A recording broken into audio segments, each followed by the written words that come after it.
ನನ್ನ ಬಾಯ ಮಾತು ಎಲ್ಲ ನೊಂದ ಮನವನ್ ಸಂತೈಸಬೇಕು. ನನ್ನ ಬಾಯ ಮಾತು ಎಲ್ಲ ನೊಂದ ಮನವನ್ ಸಂತೈಸಬೇಕು. ಆರಾಧನೆ ಆರಾಧನೆ ಆರಾಧನೆ ಆರಾಧನೆ ಆರಾಧನೆ ಆರಾಧನೆ ಆರಾಧನೆ ಆರಾಧನೆ ಪ್ರಿಯ ಯೇಸುರ ಜನಿಗೆ ಆತ್ಮನಾದ ದೇವರಿಗೆ. ಪ್ರಿಯ ಯೇಸುರ ಜನಿಗೆ ಆತ್ಮನಾದ ದೇವರಿಗೆ. ಸ್ತುತಿಗಳ ಮಧ್ಯದಲ್ಲಿ ವಾಸ ಮಾಡುವ ನಮ್ಮ ತಂದೆಯಾದ ದೇವರೇ, ಈ ದಿನದ ಪ್ರತಿಯೊಂದು ಕ್ಷಣ ನಿನ್ನ ಸಮ್ಮುಖದಲ್ಲಿ ನಾವು ಬಂದು ಕಳೆಯುವಾಗ ನಮ್ಮ ಹೃದಯವನ್ನು ನೋಡುವಂಥ ದೇವರೇ, ನಮ್ಮನ್ನು ನೀನು ಆಶೀರ್ವದಿಸು ಎಂದು ನಾನು ಪ್ರಾರ್ಥನೆ ಮಾಡ್ತೇನೆ. ನಿನ್ನ ವಾಕ್ಯಗಳಿಗಾಗಿ ಸ್ತೋತ್ರ, ನಿನ್ನ ಮಾತುಗಳಿಗಾಗಿ ಸ್ತೋತ್ರ, ನಿನ್ನ ಬಲಕ್ಕಾಗಿ ಸ್ತೋತ್ರ, ನಿನ್ನ ಕೃಪೆಗಾಗಿ ನಾನು ಸ್ತೋತ್ರ ಮಾಡ್ತೇನೆ. ಎಲ್ಲ ತಡೆಗಳು ಮುರಿಯಲ್ಪಡಲಿ, ಕಟ್ಟುಗಳು ಒಡೆಯಲ್ಪಡಲಿ, ಬಂಧನಗಳು ಲಯವಾಗಿ ಹೋಗಲಿ. ಇಲ್ಲಿ ಯಾರೆಲ್ಲ ಬಂದಿದ್ದಾರೋ ನಿನ್ನ ಹಸ್ತಕ್ಕೆ ಅವ್ರನ್ನ ಒಪ್ಪಿಸಿಕೊಡ್ತೇನೆ. ನೀನು ಮಾತನಾಡಿಸುವ, ನಿನ್ನ ಚಿತ್ತ ನೆರವೇರಲಿ, ನಿನ್ನ ನಾಮ ಮಾತ್ರ ಮಹಿಮೆ ಹೊಂದಲಿ. ದೇವರೇ, ನಮ್ಮನ್ನು ಆಶೀರ್ವದಿಸು. ಸ್ವಲ್ಪ ಸಮಯ ದೇವರ ವಾಕ್ಯಕ್ಕಾಗಿ ನಾವು ಹೋಗುವಾಗ ನಮ್ಮೊಂದಿಗೆ ನೀನು ಮಾತನಾಡು ಎಂದು ನಾನು ಪ್ರಾರ್ಥಿಸ್ತೇನೆ.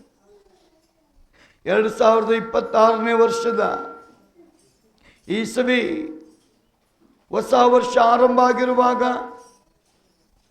ಆರಂಭದ ಕುರಿತು, ಆರಂಭದಲ್ಲೇ ಅಂತ್ಯವನ್ನು ಕುರಿತು ಮಾತನಾಡುವ ದೇವರೇ, ನಿನಗೆ ನಾನು ಸ್ತೋತ್ರ ಮಾಡ್ತೇನೆ. ಶಿವ, ಏನು ಮಾತನಾಡಬೇಕೋ ಅದು ನೀನು ಮಾತನಾಡು.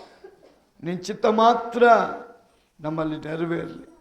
ಯೇಸುವಿನ ನಾಮದಲ್ಲಿ ಪ್ರಾರ್ಥನೆ ಮಾಡಿ ಬೇಡಿ ಹೊಂದ್ಕೊಳ್ತೇನೆ, ನಮ್ಮ ಜೀವವುಳ್ಳ ತಂದೆ. ಆಮೇನ್. ಹಾಲೆಲೂಯ. ದೇವರಿಗೆ ಸ್ತೋತ್ರವಾಗಲಿ. ನಾವು ಬೇಗ ಬೇಗ ದೇವರ ವಾಕ್ಯವನ್ನು ನೋಡ್ಕೊಳ್ಳೋಣ. ಸಮಯದ ಅಭಾವ ಇರೋದ್ರಿಂದ ಯಾಕೋಬನು ಬರೆದ ಪತ್ರಿಕೆ 4ನೇ ಅಧ್ಯಾಯ 7ನೇ ವಚನ.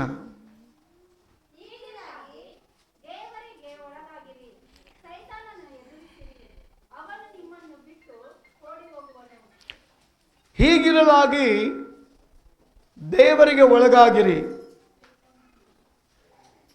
ಸೈತಾನನನ್ನು ಎದುರಿಸಿರಿ, ಆಗಲಾತನು ನಿಮ್ಮನ್ನ ಬಿಟ್ಟು ಓಡಿ ಹೋಗು. ದೇವರಿಗೆ ಒಳಗಾಗಿರಿ, ಸೈತಾನನನ್ನು ಎದುರಿಸಿರಿ, ಆಗಲಾತನು ನಿಮ್ಮನ್ನ ಬಿಟ್ಟು ಓಡಿ ಹೋಗುತ್ತಾನೆ ಅಂತ ಈ ನೂತನ ವರ್ಷಕ್ಕೆ ಕಾಲಿಟ್ಟಂತ ನಮಗೆ ದೇವರ ಒಂದು ವಾಗ್ದಾನ. ದೇವರಿಗೆ ಒಳಗಾಗಿರಿ, ಸೈತಾನನನ್ನು ನೀವು ಎದುರಿಸಿರಿ, ಆಗಲಾತನು ನಿಮ್ಮನ್ನ ಬಿಟ್ಟು ಹೋಗುತ್ತಾನೆ ಅಂತ ಸತ್ಯವೇದ ಹೇಳ್ತದೆ. ಪ್ರೀತಿಯ ಸಹೋದರ ಸಹೋದರಿ, ದೇವರ ವಾಗ್ದಾನ ಏನಪ್ಪ ಅಂದರೆ 26ನೇ ಇಸ್ವಿಯಲ್ಲಿ ಕಾಲಿಡಲ್ಪಟ್ಟಂಥ ದೇವಜನರಿಗೆ ದೇವರೊಂದು ವಾಗ್ದಾನ ಮಾಡ್ತಾನೆ. ನೀವು ನನ್ನ ಮಾತಿಗೆ ಅನುಗುಣವಾಗಿ ನನ್ನ ಆಲಯದಲ್ಲಿ ಬಂದು ನನ್ನ ಸ್ವರಕ್ಕಾಗಿ ಒಂದು ನಿರೀಕ್ಷೆಯೊಂದಿಗೆ ಕಾಯ್ತಾ ಇರುವುದಾದರೆ, ದೇವರ ವಾಕ್ಯ ಹೇಳ್ತದೆ, ಭಯಪಡಬೇಡ, ನಾನು ನಿನಗೆ ಸಹಾಯ ಮಾಡ್ತೇನೆ, ನಾನು ನಿನ್ನನ್ನು ಬಲಪಡಿಸ್ತೇನೆ, ನಿನ್ನ ಪರವಾಗಿದ್ದು ನಾನು ಕಾರ್ಯಗಳನ್ನು ಮಾಡ್ತೇನೆ. ದೇವರು ಹೇಳ್ತಾನೆ, 2026ನೇ ಇಸ್ವಿಯಲ್ಲಿ ಕಾಲಿಟ್ಟಂಥವರೇ, ನಂಬಿಕೆಯಿಂದ ದೇವರ ಸನ್ನಿಧಾನದಲ್ಲಿ ಕಾಯ್ತಕ್ಕವರೇ, ನಾನು ನಿಮ್ಮನ್ನು ಆಶೀರ್ವದಿಸ್ತೇನೆ. ನಾನು ನಿಮ್ಮನ್ನು ಆಶೀರ್ವದಿಸ್ತೇನೆ. ದೇವರು ಹೇಳಿದ ಮೇಲೆ ಮುಗಿದೋಯ್ತು. ದೇವರ ಮಾತನ್ನ ಕೇಳುವುದಾದ್ರೆ, ದೇವರ ಸ್ವರಕ್ಕೆ ಕಿವಿಗೊಡುವುದಾದ್ರೆ, ದೇವರ ಆಲಯಕ್ಕೆ ಬರುವುದಾದ್ರೆ, ದೇವರ ಸಮೀಪಕ್ಕೆ ಬರುವುದಾದ್ರೆ, ದೇವರ ಸನ್ನಿಧಾನಕ್ಕೆ ಬರುವುದಾದ್ರೆ, ದೇವರ ಮುಂದೆ ಬರುವುದಾದ್ರೆ, ದೇವರ ಮುಂದೆ ಬಂದು ಕೂತುಕೊಳ್ಳುವುದಾದ್ರೆ, ದೇವರ ಸ್ವರಕ್ಕೆ ನಿಮ್ಮ ಕಿವಿಯನ್ನ ತೆರೆಯುವುದಾದರೆ, ಎಷ್ಟು ಜನ ನಂಬ್ತೀರಾ? ಹೊಸ ವರ್ಷ ದೇವರು ಹೊಸ ಕಾರ್ಯ ಮಾಡ್ತಾನೆ. ದೇವರು ಒಂದು ನಿರೀಕ್ಷೆಯಿಂದ ನಿಮ್ಮನ್ನು ಆಶೀರ್ವಾದ ಮಾಡಬೇಕಂತ ಬಂದಿದ್ದಾನೆ. ಆ ನಿರೀಕ್ಷೆ ನಿಮ್ಮ ಒಳಗಡೆ ಇದೆಯಾ? ಸತ್ಯವೇದ ವಿಶ್ವಾಸಿಯೇ, ಒಂದು ಕಾಲ ಉಂಟು ನಿನ್ನ ನಿರೀಕ್ಷೆ ನಿರರ್ಥಕವಾಗದು. ನಮ್ಮ ದೇವರು ಹೇಳಿದ ಮೇಲೆ ಮುಗಿದೋಯ್ತು. ಯಾಕಂದ್ರೆ ದೇವರ ವಾಕ್ಯ ಹೇಳ್ತದೆ, ವಾಗ್ದಾನ ಮಾಡಿದ ದೇವರು ನಂಬಿಗಸ್ತ. ನಿನಗೆ ಈ ರಾತ್ರಿ ವಾಗ್ದಾನ ಮಾಡಿದಾನಲ್ಲ, ಹೊಸ ವರ್ಷಕ್ಕೆ ಕಾಲಿಟ್ಟಂತ ನಿನಗೆ, ಹೊಸ ವರ್ಷ ಕಾಲಿಟ್ಟ ನಿನ್ನ ಕುಟುಂಬಕ್ಕೆ, ನಿನ್ನೆಲ್ಲ ಕಾರ್ಯಗಳಿಗೆ ವಾಗ್ದಾನ ಮಾಡಿದ ದೇವರು ಅವ್ನು ನಂಬಿಗಸ್ತ. ದೇವರಿಗೆ ಒಳಗಾಗುವಾಗ, ದೇವರ ಸಮೀಪಕ್ಕೆ ಬರುವಾಗ, ದೇವರ ಸ್ವರಕ್ಕೆ ಕಿವಿಗೊಡುವಾಗ, ದೇವರ ವಾಕ್ಯ ಹೇಳ್ತದೆ, ಆತನು ನಿಮ್ಮನ್ನು ಬಿಟ್ಟು ಅಗಲುವುದಿಲ್ಲ.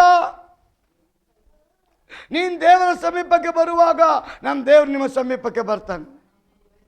ದೇವರ ಮಾತನ್ನು ನೀನು ಕೇಳುವಾಗ ನಿನ್ನ ಮಾತಿಗೆ ದೇವರು ಸದುತ್ತರ ಕೊಡ್ತಾನೆ. ಭಯಪಡಬೇಡ ಅಂತ ದೇವರ ವಾಕ್ಯ ಹೇಳ್ತದೆ. ಯಾಕೋಬನ ದೇವರು ನಿಮ್ಮನ್ನು ಉದ್ಧಾರ ಮಾಡ್ತಾನೆ. ಯಾಕೋಬನ ದೇವರು ನಿಮ್ಮನ್ನು ಆಶೀರ್ವದಿಸ್ತಾನೆ. ಯಾಕೋಬನ ದೇವರು ನಿಮ್ಮನ್ನು ಮೇಲಕ್ಕೆ ತರ್ತಾನೆ. ಯಾಕೋಬನ ದೇವರು ಹೊಸ ವರ್ಷದಲ್ಲಿ ನಿಮ್ಮ ಜೀವಿತದಲ್ಲಿ ಹೊಸ ಯೋಜನೆಯೊಂದಿಗೆ ಅವನು ಕಾರ್ಯ ಮಾಡುವ ಆತನಾಗಿದ್ದಾನೆ. ಎಷ್ಟು ಜನ ನಂಬಿಕೆಯಿಂದ ಬಂದಿದ್ದೀರಾ? ಹೊಸ ವರ್ಷ ಹೊಸ ನಿರೀಕ್ಷೆ ನಮ್ಮ ದೇವರು ಮಾಡ್ತಾನೆ. ದೇವರ ವಾಕ್ಯ ಹೇಳ್ತದೆ, ಪ್ರಿಯ ಸಹೋದರ ಸಹೋದರಿಯೇ, ಹೊಸ ವರ್ಷದಲ್ಲಿ ದೇವರು ನಿಮ್ಮನ್ನ ತನ್ನ ವಾಗ್ದಾನಗಳ ಮೂಲಕ, ಅಭಿಷೇಕದ ಮೂಲಕ, ಬಲದ ಮೂಲಕ, ಕೃಪೆಯ ಮೂಲಕ, ವರಗಳ ಮೂಲಕ, ಅನ್ಯ ಭಾಷೆ ಮೂಲಕ ತನ್ನ ಮಕ್ಕಳು ಈ ಲೋಕದಲ್ಲಿ ಯಾರು ಅಂತ ವ್ಯಕ್ತಪಡಿಸುವುದಕ್ಕೋಸ್ಕರ ಎರಡು ಕರಗಳನ್ನ ಚಾಚಿ ಕರೀತಾ ಇದ್ದಾನೆ. ನಂಬಿಕೆಯಿಂದ ಬಂದಿದ್ದೀರಲ್ಲ, ನಿಮ್ಮ ಹೃದಯದ ಕೋರಿಕೆಗಳನ್ನು ಮಾತ್ರ ಅಲ್ಲ, ದೇವರ ವಾಕ್ಯ ಹೇಳ್ತದೆ, ಯೇಸು ಕ್ರಿಸ್ತನ ಮೂಲಕವಾಗಿ ಪರಲೋಕದ ದೇವರು ನಿಮ್ಮನ್ನ ಹೊಸ ವರ್ಷದಲ್ಲಿ ತನ್ನ ಆತ್ಮನ ಮೂಲಕ ಬಲಪಡಿಸಲಿಕ್ಕಿದ್ದಾನೆ. ಆತ್ಮನ ಅಭಿಷೇಕದ ಮೂಲಕ ಬಲಪಡಿಸಲಿಕ್ಕಿದ್ದಾನೆ. ಆತ್ಮನ ವಾಕ್ಯದ ಮೂಲಕ ಬಲಪಡಿಸಲಿಕ್ಕಿದ್ದಾನೆ. ವಾಗ್ದಾನಗಳ ಮೂಲಕ ಬಲಪಡಿಸಲಿಕ್ಕಿದ್ದಾನೆ. ಸತ್ಯವೇದ ಹೇಳ್ತದೆ, ವಾಗ್ದಾನ ಮಾಡಿದ ದೇವರು ನಂಬಿಗಸ್ತ. ಅಬ್ರಾಮ್, ಇಸಾಕ್, ಯಾಕೋಬನಿಗೆ ವಾಗ್ದಾನ ಮಾಡಿದ ದೇವರು ನಂಬಿಗಸ್ತನಾದ ಪ್ರಕಾರವೇ ಅದೇ ದೇವರು ಇವತ್ತು ವಾಕ್ಯ ಕೇಳುವಂತ ನಿಮ್ಮ ಜೀವಿತದಲ್ಲಿ ಅವನು ನಂಬಿಗಸ್ತನಾಗಿ ಕೆಲಸ ಮಾಡಲಿಕ್ಕೆ ಅವನು ಶಕ್ತನಾಗಿದ್ದಾನೆ. ದೇವರು ನಿಮ್ಮನ್ನ ಸೈತಾನನನ್ನ ಎದುರಿಸುವಂತ ಮಕ್ಕಳಾಗಿ ಮಾಡುವುದಕ್ಕೆ ಅಪೇಕ್ಷೆ ಉಳ್ಳವನಾಗಿದ್ದಾನೆ. ಸೈತಾನನನ್ನು ಎದುರಿಸುವಂತ ಮಕ್ಕಳಾಗಿ ಮಾಡೋದಕ್ಕೆ ಇಚ್ಛೆ ಉಳ್ಳವನಾಗಿದ್ದಾನೆ. ಆ ನಿರೀಕ್ಷೆ ನಿಮಗಿರುವುದಾದ್ರೆ ನಮ್ಮ ದೇವರು ನಿಮ್ಮನ್ನು ಉಪಯೋಗ ಮಾಡಲಿಕ್ಕೆ ಇಷ್ಟಪಡ್ತಾನೆ. ಹಲ್ಲೆಲೂಯ. ಅದಕ್ಕೆ ದೇವರ ವಾಕ್ಯದಲ್ಲಿ ಯಾಕೋಬನು ಹೇಳ್ತಾನೆ, ಎದುರಿಸಿ ನಿಲ್ರಿ, ಸೈತಾನನ ಎದುರಿಸಿ ನಿಲ್ರಿ, ಬಲಿಷ್ಠನನ್ನ ಮೊದಲು ನೀವು ಕಟ್ಟಾಕ್ರಿ. ಸೈತಾನನನ್ನು ಎದುರಿಸ್ರಿ, ಬಲಿಷ್ಠನನ್ನ ನೀವು ಕಟ್ಟಾಕ್ರಿ, ಸೈತಾನನನ್ನ ನೀವು ಯೇಸುವಿನ ನಾಮದಲ್ಲಿ ಗದರಿಸ್ರಿ, ಅವನು ನಿಮ್ಮನ್ನು ಬಿಟ್ಟು ಹೋಗ್ತಾನಂತೆ. ಅದಕ್ಕೆ ಯೇಸು ತನ್ನ ಮಕ್ಕಳಿಗೆ ಒಂದು ವಾಗ್ದಾನ ಮಾಡ್ತಾನೆ, ಭೂಲೋಕದಲ್ಲಿ ನೀವೇನು ಕಟ್ಟುತ್ತೀರೋ ಪರಲೋಕದಲ್ಲಿ ಅದು ಕಟ್ಟಲ್ಪಡುತ್ತೆ, ಭೂಲೋಕದಲ್ಲಿ ಏನು ಬಿಚ್ಚುತ್ತೀರೋ ಪರಲೋಕದಲ್ಲಿ ಅದು ಬಿಚ್ಚಲ್ಪಡುತ್ತೆ. ಪ್ರಿಯ ಸಹೋದರಿಯೇ, ಹೊಸ ವರ್ಷದ ನಿರೀಕ್ಷೆಯೊಂದಿಗೆ ಕಾಯ್ತಾ ಇದೆಯಾ? ನಮ್ಮ ದೇವರು ನಿಮ್ಮನ್ನು ಬರಿಗೈಲಿ ಕಳಿಸಲ್ಲ. ನಂಬುವವನಿಗೆ ವಾಗ್ದಾನ ಮಾಡ್ತಾನೆ, ನಂಬುವವನಿಗೆ ಪ್ರಾಮಿಸ್ ಮಾಡ್ತಾನೆ, ನಂಬುವವನ ಜೀವಿತದಲ್ಲಿ ದೇವರನ್ನ ಕಟ್ಟಿ ಮಾಡಿ ಮುಗಿಸ್ತಾನೆ. ಒಂದು ಆಮೇಲೆ ಹೇಳ್ರಿ, ಒಂದು ಆಮೇಲೆ ಹೇಳ್ರಿ. ಎಷ್ಟು ಜನ ರಾತ್ರಿ ಎಲ್ಲ ಕಾರ್ಡ್ಗಳನ್ನ ತೆಗೆದುಕೊಂಡಿದ್ದೀರಾ? ವಾಗ್ದಾನದ ಕಾರ್ಡ್ ತಗೊಂಡ್ರ? ಆ ಕಾರ್ಡ್ ಮೂಲಕ ದೇವರು ನಿಮ್ಮ ಜೊತೆ ಮಾತಾಡಿದಾನ? ಆ ವಾಕ್ಯ ಎಲ್ಲ ನಿಮ್ಮ ಹೃದಯ ಮುಟ್ಟುವಂಥ ಮಾತುಗಳು ಬಂದಿದೆಯಾ? ನಮ್ಮ ಕ್ಯಾರೆಕ್ಟರ್ ಕುರಿತು ಮಾತಾಡಿದೆಯಾ? ನಮಗೆ ವರನ ಕೊಡೋದನ್ನು ಕುರಿತು ಮಾತಾಡಿದೆಯಾ? ನಮ್ಮನ್ನು ಬಲಪಡಿಸೋದನ್ನು ಕುರಿತು ನೀವು ಮಾತಾಡಿದ್ದಾನ ದೇವರು? ಸತ್ಯವೇದದ ವಾಗ್ದಾನಗಳದು ನಿಮಗೆ, ಸತ್ಯವೇದದ ಪ್ರವಾದನೆಗಳದು ನಿಮಗೆ. ಸತ್ಯವೇದದ ವಚನಗಳು ಅದು ನಿಮಗೆ ಬೆಳಕು. ಕತ್ತಲೆಯ ಜನಗಳಿಗೆ ಅದು ಬೆಳಕು, ಕತ್ತಲೆಯ ಕುಟುಂಬಕ್ಕೆ ಅದು ಬೆಳಕು, ಕತ್ತಲೆಯ ವ್ಯಕ್ತಿಗೆ ಅದು ಬೆಳಕು, ಕತ್ತಲೆಯ ಮಾರ್ಗದವರಿಗೆ ಆ ವಾಕ್ಯ ಬೆಳಕು. ನೀನು ನಂಬಿದರೆ ದೇವರ ಮಹಿಮೆಯನ್ನು ಕಾಣ್ತೀಯ ಅಂತ. ಹಲ್ಲೆಲೂಯಾ. ಅದಕ್ಕೆ ದೇವರ ವಾಕ್ಯದಲ್ಲಿ ಯಾಕೋಬನು ಹೇಳ್ತಾನೆ, ಎದುರಿಸಿ ನಿಲ್ರಿ, ಬಲಿಷ್ಠನನ್ನು ನೀವೇನು ಮಾಡ್ರಿ, ಕಟ್ಟಾಕ್ರಿ, ಸೈತಾನನ್ನು ನೀವೇನು ಮಾಡ್ರಿ, ಗದರಿಸ್ರಿ, ಸೈತಾನು ಓಡಿ ಹೋಗ್ತಾನಂತೆ. ಸೈತಾನ್ ಓಡೋಗ್ಬೇಕಾ ಓಡೋಗ್ಬಾರ್ದ? ಎಷ್ಟು ಜನಕ್ಕೆ ಓಡೋಗ್ಬೇಕಂತ ಆಸೆ? ಹಲ್ಲೆಲೂಯಾ. ಓಡೋಗ್ಬೇಕಾ ಓಡೋಗ್ಬಾರ್ದ? ಓಡೋಗ್ಬೇಕು ಅಂದರೆ ನೀವೇನು ಮಾಡಬೇಕು? ದೇವರ ಸಮೀಪಕ್ಕೆ ಬರಬೇಕು, ದೇವರ ಸಮ್ಮುಖದಲ್ಲಿ ಇರಬೇಕು. ಸಾಮುವೇಲನಾಗ ದೇವರಾಗಿದ್ದೇನೆ ಮಾತನಾಡು ಅಂತ ಹೇಳಬೇಕು. ದೇವರ ಸ್ವರ ಕೇಳೋದಕ್ಕೆ ನಾವು ಸಿದ್ಧರಾಗಿರಬೇಕು. ದೇವರ ಮನೆಯಲ್ಲಿ ನಾವೇನಾಗಿರಬೇಕು ಅಂದರೆ ದೇವರು ಮಾತನಾಡುವಾಗ ಮೌನವಾಗಿ ಕೇಳಿಸ್ಕೊಳ್ಬೇಕು. ಕೇಳಿಸ್ಕೊಳ್ಳುವಾಗ ದೇವರು ಮಾತನಾಡ್ತಾರೆ. ಸಾಮುವೇಲ್ಗೆ ಗೊತ್ತಿಲ್ಲ ಏನು ಮಾತಾಡಬೇಕಂತ. ಏಲಿ ಹೇಳ್ಕೊಡ್ತಾನೆ. ಇನ್ನೊಂದು ಸಲ ಸಾಮುವೇಲ್ ಅಂತ ಕರೆಯಲ್ಪಟ್ಟ ಒಂದು ಶಬ್ದ ಬರೋದಾದರೆ ನೀನ್ ಆ ಸಮಯದಲ್ಲಿ ಏನು ಮಾಡಬೇಕು ಅಂದರೆ ಇದ್ದೇನೆ ದೇವರೇ ಅಂತ ಹೇಳಬೇಕು. ಆ ಪುಟ್ಟ ಬಾಲಕನ ಜೊತೆ ಪರಲೋಕದ ದೇವರು ಹೃದಯ ಬಿಚ್ಚಿ ಮಾತಾಡ್ತಾ ಇದ್ದಾನೆ.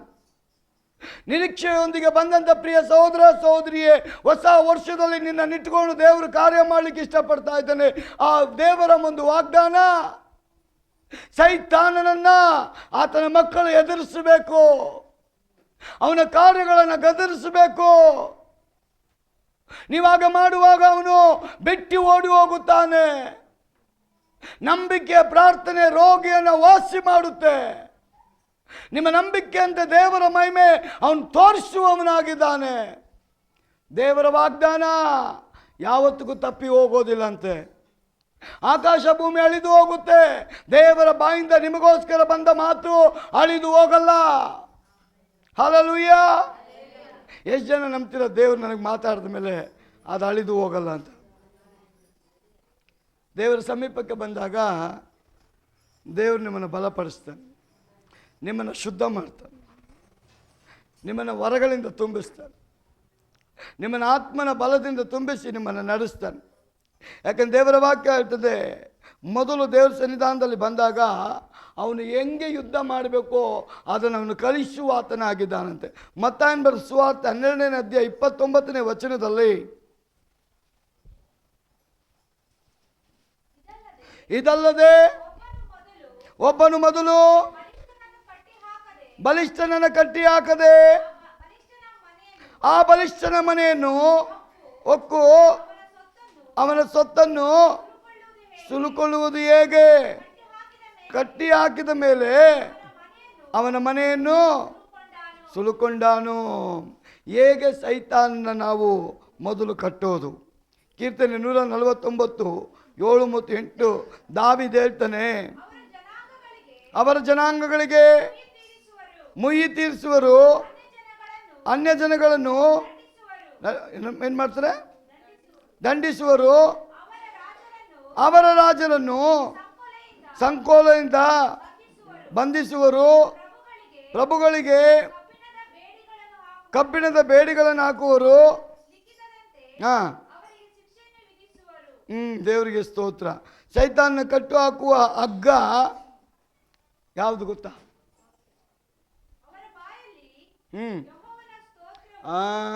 ಸೈತಾನ ಕಟ್ಟಾಕುವಂಥ ಒಂದು ಹಗ್ಗ ಯಾವುದು ಅಂದರೆ ನಿಮ್ಮ ಬಾಯಲ್ಲಿ ಬರುವಂಥ ಸ್ತುತಿ.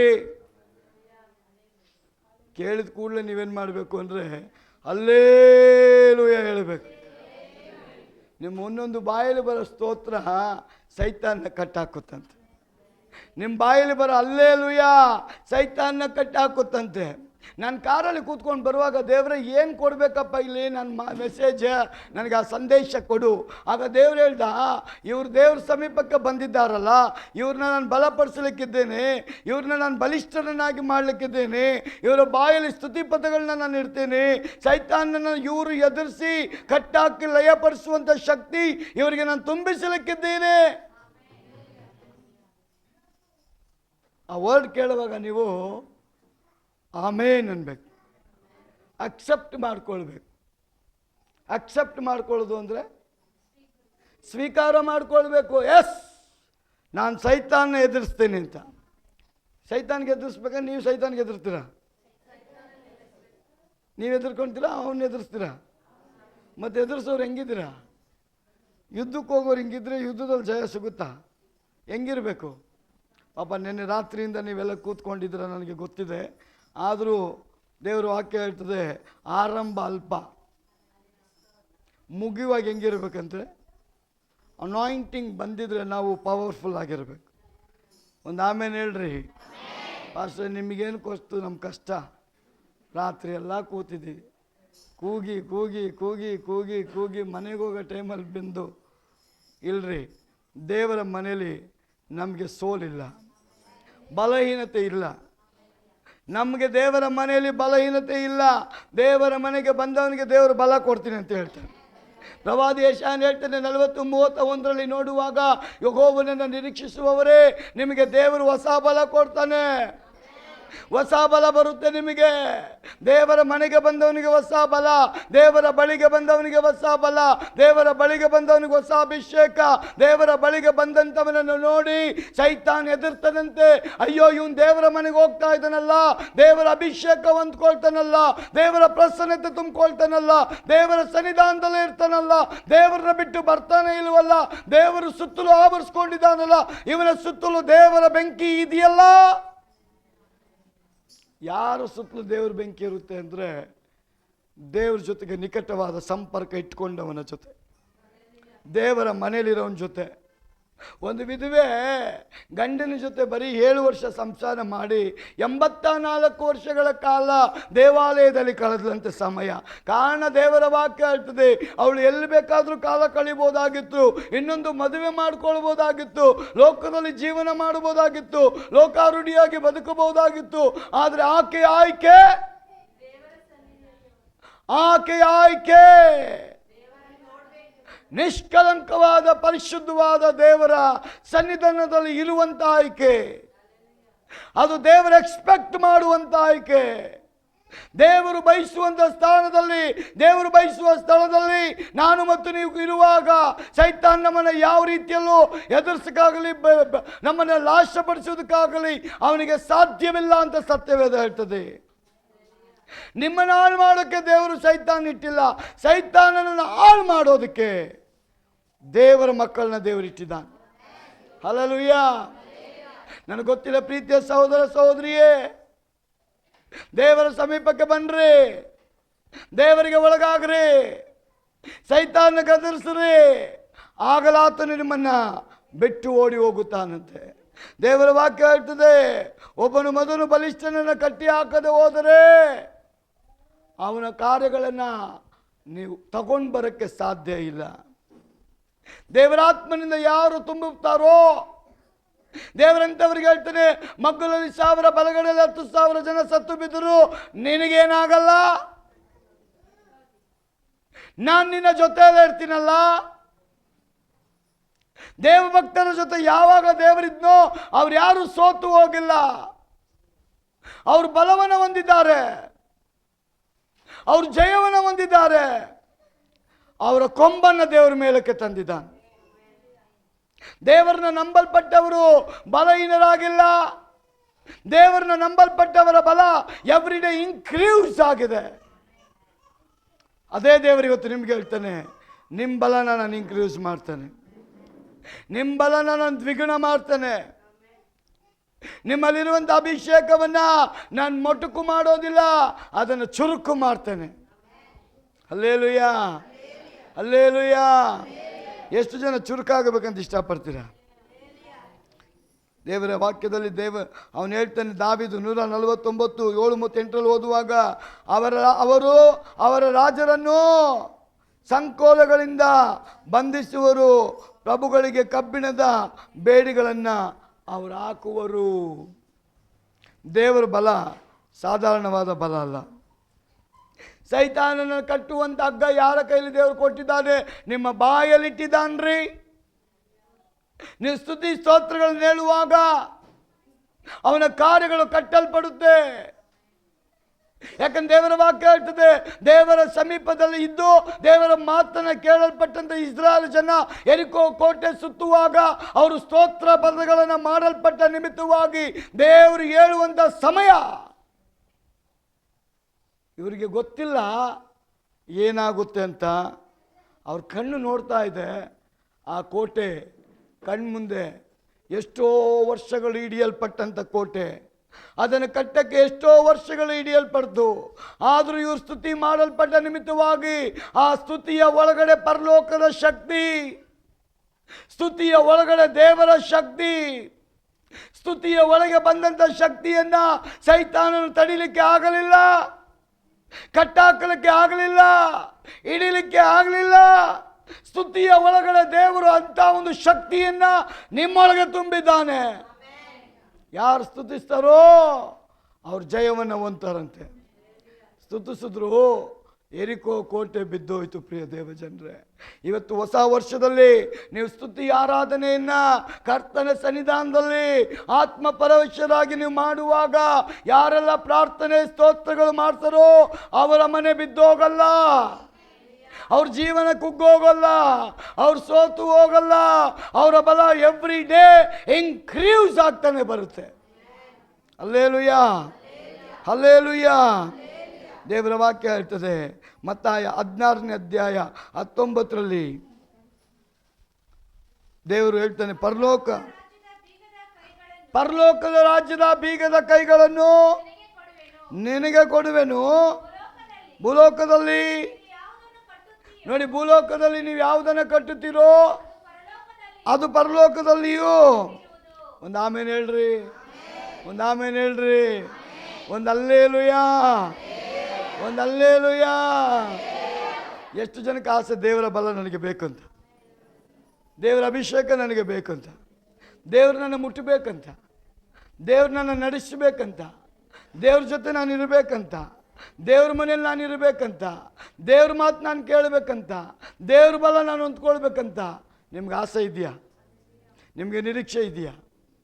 ದೇವ್ರ ವಾಕ್ಯ ಹೇಳ್ತದೆ, ಒಂದು ಕಾಲ ಉಂಟು ನಿನ್ನ ನಿರೀಕ್ಷೆ ನಿರರ್ಥಕವಾಗೋದು. ನನ್ನ ದೇವ್ರನ್ನ ನಂಬಿದವರು ಆಶಾಭಂಗ ಪಡೋದೇ. ಹಲ್ಲೆಲೂಯಾ. ಅದಕ್ಕೆ ದೇವರು ಹೇಳ್ತಾನೆ, ನೀವು ಸೈತಾನ ಎದುರಿಸ್ರಿ, ನೀವು ಎದುರಿಸ್ರಿ, ಕೆಲಸ ನಾನು ಮಾಡ್ತೀನಿ. ಆಮೆನ್. ಗೊಲ್ಯಾತನ ನೋಡಿ ದಾವೀದು ಹೋಗಿ ನಿಂತ್ಕೊಂಡ. ಸತ್ಯವೇದ ಹೇಳ್ತದೆ, ಫರೋಹ ಸೌಲ್ ಹೋಗಕ್ಕಾಗಿಲ್ಲ, ಸೌಲನ ಸೈನ್ಯ ಹೋಗಕ್ಕಾಗಿಲ್ಲ.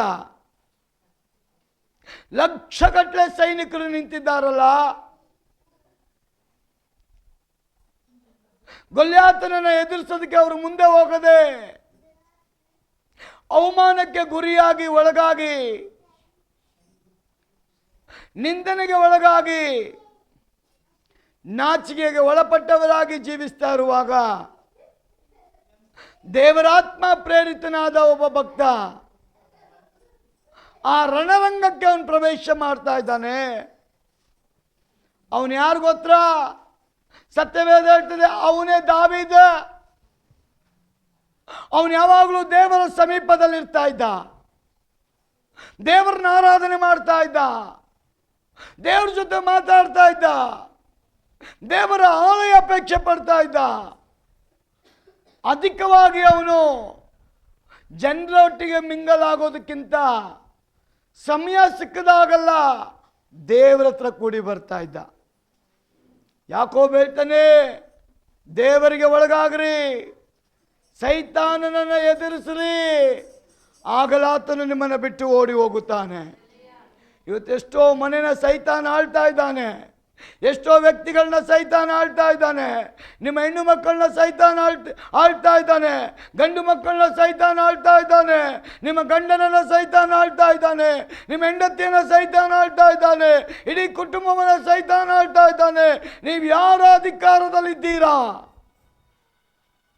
ದೇವರ ಭಯಕ್ಕೆ ನಿಮ್ಮನ್ನ ಈ ಲೋಕದ ಅಧಿಪತಿಯಾಗಿರುವ ಸೈತಾನ್ ಆಳೋದು ದೇವರಿಗೆ ಇಷ್ಟ ಇಲ್ಲ. ಯೇಸುವನ್ನು ನಂಬುವಂಥ ಪ್ರತಿಯೊಬ್ಬರ ಮನೆಗಳನ್ನು ಪರಲೋಕ ಸಂಸ್ಥಾನ ಆಳಬೇಕೆಂಬುದೇ ದೇವರ ಚಿತ್ತ. ನಮ್ಮ ಆಸೆನೂ ಅದೇ ಆಗಿರಬೇಕು. ನಮ್ಮ ಕುಟುಂಬನ ಯಾರು ಆಳಬೇಕು? ನಮ್ಮನ್ನು ಯಾರು ಆಳಬೇಕು? ನನ್ನ ಜೀವಿತವನ್ನು ಯಾರು ಆಳಬೇಕು? ನನ್ನ ಮನೆಗೆ ಯಜಮಾನ ಯಾರಾಗಿರಬೇಕು? ನನ್ನ ಮನೆಗೆ ಯಾರು ಕುರುಬಾಗಿರಬೇಕು? ನನ್ನ ಮಕ್ಕಳನ್ನ ಯಾರು ಆಳಬೇಕು? ನಮ್ಮ ಕುಟುಂಬದ ಸದಸ್ಯರುಗಳನ್ನ ಯಾರು ಆಳಬೇಕು? ನಾವು ಯಾರ ಸಂಸ್ಥಾನಕ್ಕೆ ಒಳಗಾಗಬೇಕು? ಜೋರಾಗಿ ಹೇಳ್ರಿ, ಬಾಯಿದಿಂದ ಹೇಳಬಾರ್ದು, ಅಂತರಾಳದಿಂದ ಏಸೋ ಅನ್ಬೇಕು. ಆಮೆನ್. ಅದಕ್ಕೆ ಯಾಕೋಬ ಹೇಳ್ತಾನೆ, ದೇವರಿಗೆ ಒಳಗಾಗ್ರಿ, ದೇವರು ನಿಮ್ಮ ಪರವಾಗಿದ್ದು ಕಾರ್ಯ ಮಾಡ್ತಾನೆ. ದಾವೀದ ದೇವರಿಗೆ ಒಳಗಾಗಿದ್ದ, ದೇವರನ್ನ ಆರಾಧನೆ ಮಾಡ್ತಾ ಇದ್ದ, ಪ್ರಾರ್ಥನೆ ಮಾಡ್ತಾ ಇದ್ದ, ಗೌರವಿಸ್ತಾ ಇದ್ದ, ವಿಧೇಯನಾಗಿದ್ದ, ದೇವರ ಸ್ವರ ಕೇಳ್ತಾ ಇದ್ದ. ಅಂತ ದಾವೀದ ಗೊಲ್ಯಾತನ ಮುಂದೆ ಬಂದಾಗ ಭಯದಿಂದ ಬಂದಿಲ್ಲ, ಎದುರ್ಕೊಂಡು ಬಂದಿಲ್ಲ. ತನ್ನ ಜೀವವನ್ನ ದೇವರಿಗಾಗಿ ಸಮರ್ಪಣೆ ಮಾಡೋದಕ್ಕೋಸ್ಕರ, ದೇವರಿಗೆ ಮುಡಿಪಾಗಿಡುವುದಕ್ಕೋಸ್ಕರ, ಈ ಜೀವ ದೇವರಿಗೋಸ್ಕರ ಹೋದ್ರೂ ಪರವಾಗಿಲ್ಲ ಅಂತ ತೀರ್ಮಾನದೊಂದಿಗೆ ಬಂದ ನಿಮಿತ್ತವಾಗಿ ದೇವರ ವಾಕ್ಯ ಹೇಳ್ತದೆ, ಒಬ್ಬನು ನನ್ನ ಮುಖವನ್ನು ನೋಡುವುದಾದರೆ ಅವನ ಮುಖ ಲಜ್ಜೆಗೆಡುವುದಿಲ್ಲ ಅಂತ. ಒಬ್ಬನು ನನ್ನ ಮುಖವನ್ನು ನೋಡುವುದಾದರೆ, ಹಾಗಾದ್ರೆ ಹೊಸ ವರ್ಷದಲ್ಲಿ ನಿರೀಕ್ಷೆಯೊಂದಿಗೆ ಬಂದಿದ್ದೀರಲ್ಲ, ನಿಮ್ಮ ನಿರೀಕ್ಷೆಯನ್ನು ನಿಮ್ಮ ಅಪ್ಪ ಅಮ್ಮ ನೆರವೇರಿಸಲ್ಲ, ನಿಮ್ಮ ಬಂಧು ಬಳಗಗಳು ದೇವರು ನೆರವೇರಿಸಲ್ಲ. ನಿಮ್ಮ ನಿರೀಕ್ಷೆಯನ್ನು ನೆರವೇರಿಸೋದು ಯೆಹೋವನೇ. ನಿಮ್ಮ ನಿರೀಕ್ಷೆಗೆ ಫುಲ್ಫಿಲ್ ಮಾಡೋದು ದೇವರೇ. ದೇವರ ವಾಕ್ಯ ಹೇಳ್ತದೆ, ಮನುಷ್ಯನು ಮುಖವನ್ನು ನೋಡ್ತಾನೆ, ದೇವರಾದರೂ ನಮ್ಮ ಹೃದಯವನ್ನು ನೋಡ್ತಾನಂತೆ. ಎಷ್ಟು ಜನ ನಂಬ್ತೀರಾ? ಎಷ್ಟು ಜನ ನಂಬ್ತೀರಾ? ಈ ಹೊಸ ವರ್ಷ ನಿಮ್ಮನ್ನು ಬಲಿಷ್ಠರನ್ನಾಗಿ ಮಾಡೋಕ್ಕೆ ದೇವರು ಇಷ್ಟಪಡ್ತಾನೆ. ನಿಮ್ಮನ್ನು ಅಭಿಷೇಕಿಸ್ಬೇಕಂತ ದೇವರು ಇಷ್ಟಪಡ್ತಾನೆ. ಸೈತಾನ ನೀವು ಎದುರಿಸ್ಬೇಕಂತ ದೇವರು ಇಷ್ಟಪಡ್ತಾ ಇದ್ದಾನೆ. ಸೈತಾನ ನೀವು ಗದರಿಸ್ಬೇಕಂತ ದೇವರು ಇಷ್ಟಪಡ್ತಾ ಇದ್ದಾನೆ. ಅವನ ತಂತ್ರಗಳನ್ನ ನೀವು ಅರಿಬೇಕು ಅಂತ ದೇವರು ಇಷ್ಟಪಡ್ತಾ ಇದ್ದಾನೆ. ಅವನ ನಾಮದಲ್ಲಿ ಅವನ ಬಲವನ್ನು ಮುರಿಬೇಕಂತ ದೇವರು ಇಷ್ಟಪಡ್ತಾ ಇದ್ದಾನೆ. ಎಷ್ಟು ಜನ ಸೈತಾನ್ಗೆ ಸವಾಲೊಡ್ಡೋದಕ್ಕೆ ನೀವು ಸಿದ್ಧರಾಗಿದ್ದೀರಿ? ಸೈತಾನ್ಗೆ ಸವಾಲೊಡ್ಡೋದಕ್ಕೆ ಎಷ್ಟು ಜನ ರೆಡಿ ಆಗಿದ್ದೀರಾ? ಇದ್ದೀರಾ? ಸೈತಾನ್ಗೆ ಸವಾಲೊಡ್ಡೋ ಸಂತತಿಲಿ ಹುಟ್ಟುಬಿಟ್ಟು ಸೈತಾನ್ಗೆ ಸವಾಲೊಡ್ಡಿಲ್ಲ ಅಂದರೆ ನಮಗೆ ನಾಚಿಕೆ ಆಗುತ್ತೆ. ದೇವರು ಹೇಳ್ತಾನೆ, ಯುದ್ಧ ನಂದು, ಜಯ ನಿಮ್ಮದು. ನೀವು ಮೌನವಾಗಿರಿ, ಯುದ್ಧ ನಾನು ಮಾಡ್ತೀನಿ. ದಾವೀದ ದೇವ್ರು ಯುದ್ಧ ಮಾಡ್ತಾನೆ ಅಂತ ಹೋಗ್ಲಿಲ್ಲ ರೀ. ನನ್ನ ದೇವರಿಗೆ ಅವಮಾನ ಆಯ್ತಲ್ಲ, ನಿಂದನೆ ಆಯ್ತಲ್ಲ, ನಾಚಿಕೆ ಆಗ್ತಾ ಇದೆಯಲ್ಲ, ಇಷ್ಟು ಲಕ್ಷ ಸೈನಿಕರಿದ್ದಾರಲ್ಲ, ಸೌಲಿದ್ದಾನಲ್ಲ, ಒಬ್ಬನು ಧೈರ್ಯ ಮಾಡಲಿಲ್ವಲ್ಲ, ದೇವರೆಂತ ವಾಗ್ದಾನ ಮಾಡಿದ್ದಾನೆ, ಯುಗದ ಸಮಾಪ್ತಿಯ ದಿನದವರೆಗೂ ನಾನು ನಿಮ್ಮನ್ನ ಕೈ ಬಿಡಲ್ಲ ಅಂತ ಹೇಳಿದ್ದಾನಲ್ಲ, ನನ್ನ ಧರ್ಮದ ಬಲಗೈನ ನಿಮಗೆ ಆಧಾರವಾಗಿ ಕೊಡ್ತೀನಿ ಅಂತ ಹೇಳಿದ್ದಾನಲ್ಲ, ಭಯಪಡಬೇಡ ಯಾಕೋಬೆ ಅಂತ ಹೇಳಿದ್ದಾನಲ್ಲ, ನಾನೇ ನಿಮ್ಮ ಸಂಗಡ ಬಂದು ಕಾರ್ಯ ಮಾಡ್ತೇನೆ ಅಂತ ಹೇಳಿದ್ನಲ್ಲ ಅಂತ, ದಿಗ್ಭ್ರಮೆಗೊಳ್ಳಬೇಡ ಅಂತ ಹೇಳಿದ್ನಲ್ಲ ಅಂತ ನಂಬಿಕೆಯಿಂದ ದಾವೀದು ಆ ರಣರಂಗದಲ್ಲಿ ಹೋಗಿ ಗೊಲ್ಯಾತನ ಮುಂದೆ ನಿಂತುಕೊಂಡಾಗ ಸತ್ಯವೇದ ಹೇಳ್ತದೆ, ದೇವರು ದಾವೀದನನ್ನ ನಾಚಿಕೆ ಪಡಿಸದೆ ಪಕ್ಕನೆ, ದಾವೀದ ಹೋಗಿ ನಿಂತ ಕೂಡಲೇ ಪಕ್ಕನೆ ದೇವರಾತ್ಮನ ಇಳಿದು ಬಂದಿದ್ದಾನೆ. ಯುದ್ಧ ಮಾಡುವ ದೇವರಾತ್ಮ, ಜಯ ಕೊಡುವಂಥ ದೇವರಾತ್ಮ, ಬಲಪಡಿಸುವಂಥ ದೇವರಾತ್ಮ, ನಮಗೆ ವಿರುದ್ಧವಾಗಿ ನಿಂತಂಥ ದೊಡ್ಡ ಗೊಲ್ಯಾತನನ್ನು ಬೀಳಿಸುವಂಥ ದೇವರಾತ್ಮ ನಂಬುವಂಥವರ ಬಳಿಗೆ ಪಕ್ಕನೆ ಬರ್ತಾನಂತೆ. ಒಂದು ಜೋರಾಗಿ ಅಲ್ಲೇಲು ಹೇಳ್ಬೋದಾ? ಜೋರಾಗಿ ಅಲ್ಲೇಲು ಹೇಳ್ಬೋದಾ? ನಿದ್ರೆ ಮಾಡೋರು ಅಲ್ಲೇಲು ಹೇಳ್ಬೋದಾ? ಪರವಾಗಿಲ್ಲ, ರಾತ್ರಿ ಎಲ್ಲ ಎದ್ದಿದ್ರು ನಿದ್ರೆ ಬಂದಿಲ್ಲ ನಿಮಗೆ, ದೇವರಿಗೆ ಸ್ತೋತ್ರ. ನೀವು ಅಲ್ಲೇಲು ಯಾವಾಗ ಮನಸ್ಫೂರ್ತಿಯಾಗಿ ಹೇಳ್ತಿರೋ ನಮ್ಮ ಬಲಹೀನತೆಗಳು ಬಿಟ್ಟು ಹೋಗ್ಬಿಡ್ತದೆ, ನಿಮ್ಮ ರೋಗ ಬಿಟ್ಟು ಹೋಗುತ್ತೆ, ನಿಮ್ಮ ದರಿದ್ರ ಬಿಟ್ಟು ಹೋಗುತ್ತೆ, ನಿಮ್ಮ ಸಮಸ್ಯೆ ಬಿಟ್ಟು ಹೋಗುತ್ತೆ, ನಿಮ್ಮ ಪ್ರಾಬ್ಲಮ್ಗಳೆಲ್ಲ ಬಿಟ್ಟು ಹೋಗುತ್ತೆ. ಒಂದು ಮಾತು ಹೇಳ್ತೇನೆ, ನಿಮ್ಮನ್ನು ದೇವರು ಬಲಿಷ್ಠರನ್ನಾಗಿ ಮಾಡೋಕ್ಕೆ ಇಷ್ಟಪಡ್ತಾ ಇದ್ದಾನೆ. ನಿಮ್ಮನ್ನು ದೇವರು ಸೈತಾನ್ಗೆ ಸವಾಲೊಡ್ಡ ಜನರಾಗಿ ಮಾಡೋಕ್ಕೆ ಇಷ್ಟಪಡ್ತಾ ಇದ್ದಾನೆ. ಸೈತಾನ್ನ ತಂತ್ರಗಳನ್ನ ಕಂಡುಕೊಂಡು ಅವನು ಲಯಪಡಿಸೋದಕ್ಕೆ ದೇವರು ಇಷ್ಟಪಡ್ತಾ ಇದ್ದಾನೆ. ಎಷ್ಟು ಜನ ದೇವರ ಕೈಯಲ್ಲಿ ಬಲವಾದ ಆಯುಧವಾಗಿರೋಕ್ಕೆ ಇಷ್ಟಪಡ್ತೀರ? ದೇವರ ಕೈಯಲ್ಲಿ ಉಪಯೋಗ ಆಗೋಕ್ಕೆ ಇಷ್ಟಪಡ್ತೀರ? ದೇವರ ಸ್ವರವನ್ನು ಕೇಳಿ ಸೈತಾನ ಬಲಗಳನ್ನು ಮುರಿಯೋಕ್ಕೆ ನನಗಿಷ್ಟ ಅಂತ ಎಷ್ಟು ಜನ ಕೈ ಎತ್ತುತ್ತೀರ? ದೇವರ ಬಲ ಹೊಂದಿ ಸೈತಾನ ಬಲ ಮುರಿಯೋಕ್ಕೆ ಯಾರಿಗಿಷ್ಟ ಇಲ್ವಾ? ದೇವರ ಬಲ ಹೊಂದಿ ಸೈತಾನ ಬಲವನ್ನು ಮುರಿಯೋಕ್ಕೆ ನಿಮಗಿಷ್ಟ ಇಲ್ವಾ?